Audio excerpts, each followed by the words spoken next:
جل صاحب میں دو یعنی آج اہم باتیں ہیں. میں آج ایک ٹویٹ دیکھ رہا تھا ٹرمپ صاحب کی، جس میں انہوں نے کہا، اور وہ فیکچولی بات بڑی یعنی درست شاید نہیں تھی جب میں نے اس کی تحقیق کی اور میں اس لنک پہ کیا جس خبر کا لنک تھا کہ جی یہ اب انہوں نے زور دیا ہے کہ وعدے کے مطابق حماس جو ہے وہ ڈس آرم ہو جائے، اور پھر انہوں نے اکتوبر میں جو سیز فائر تھی اس کو ایسا رخ دیا، اور حالانکہ اس میں انہوں نے سیز فائر کی تھی اور باڈیز یا جو یرغمالی تھے واپس کرنے کی بات کی تھی. تو یہ کیا ہے ایم؟ ہمارا تو بڑا پرنسپل سٹینڈ ہے اور بڑا اپریشیبل ہے جو ہماری گورنمنٹ کا ہے. ایک تو پہلے یہ فرما دیں کہ وہاں پہ کس، اور پھر 7-12 لوگ ابھی 2-3 دنوں میں اور مار انہوں نے کلنگ جاری رکھ چھوڑی ہے. اب یہ ساری جب کولیشن پہنچتی ہے وہاں پہ، یہ جو پیس کا بورڈ ہے، تو یہ کیا منظرنامہ بنتا نظر آتا ہے جل صاحب؟ جی السلام علیکم جی. قائد صاحب بہت شکریہ مجھے پروگرام میں لینے کے لیے جی. بہت کمپلیکیٹڈ سچویشن ہے جی، اور میرے خیال میں ایک چیز ہمیں بڑی ذہن میں رکھنی چاہیے.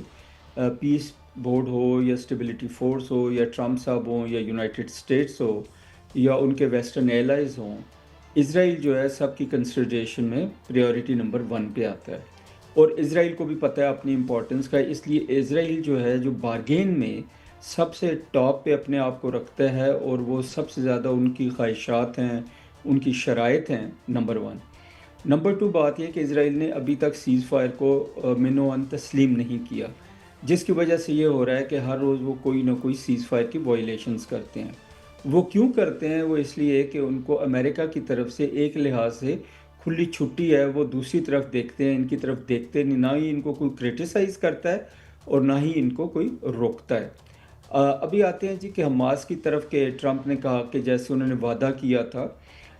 پتہ نہیں جی مجھے وعدے کا تو ایگزیکٹ پتہ نہیں، لیکن حماس جو ہے وہ ریڈی ضرور تھی جب شروع میں بات چیت چل رہی تھی نیگوشیشنز کے لیے اور بات چیت کے لیے.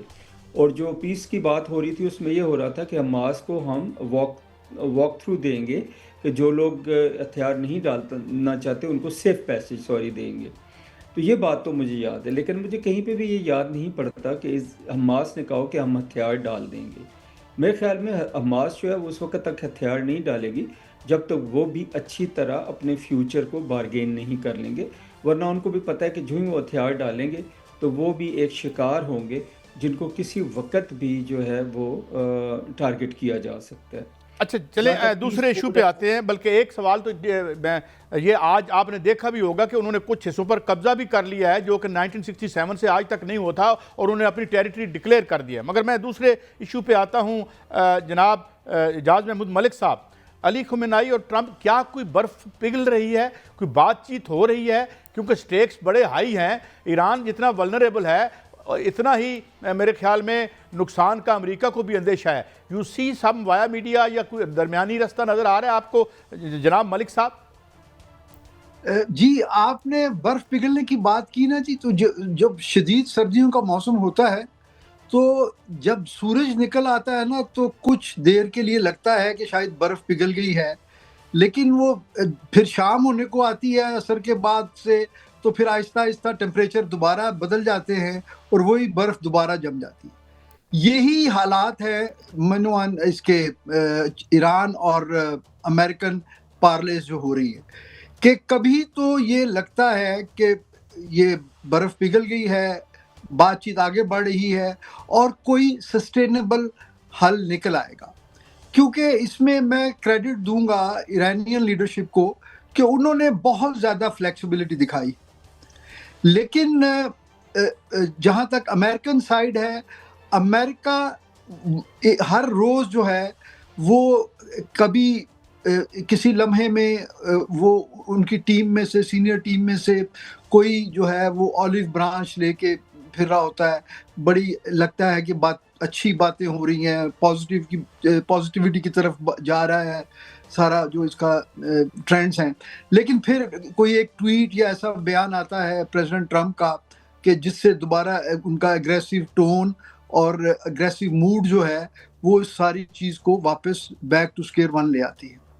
تو میرا خیال ہے کہ میئر فیکٹ کہ ابھی تک چیزیں بات چیت تک ہی ہیں، اور آگے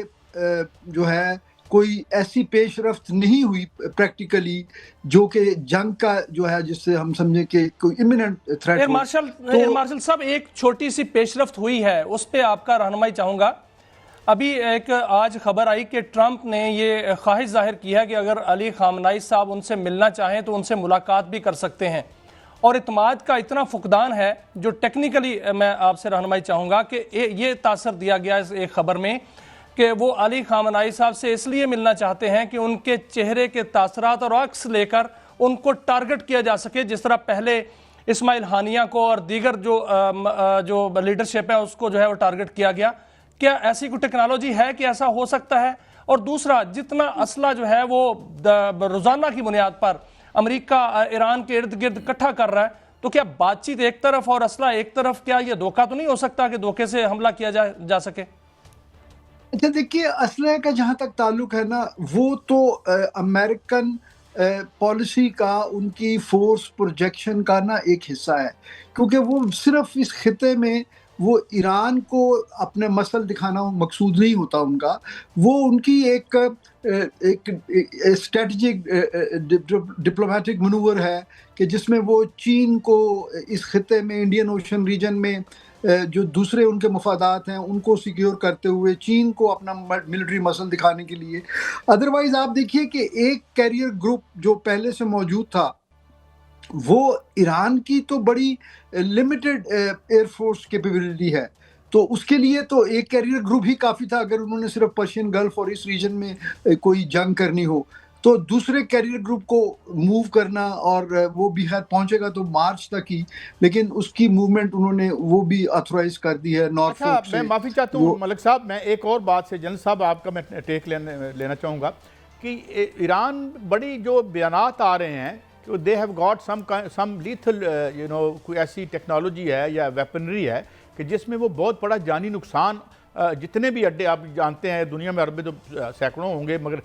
کم نہیں ہیں مڈل ایسٹ میں بھی. سو ڈو یو تھنک کہ اس قسم کی کیپیبلٹی ہے کہ وہ ان ڈیسپریشن، اگر اسے ڈیسپریٹ یا اسے دیوار سے لگایا گیا تو ایران مائٹ انکر سم جانی نقصان جو کہہ رہے ہیں وہ؟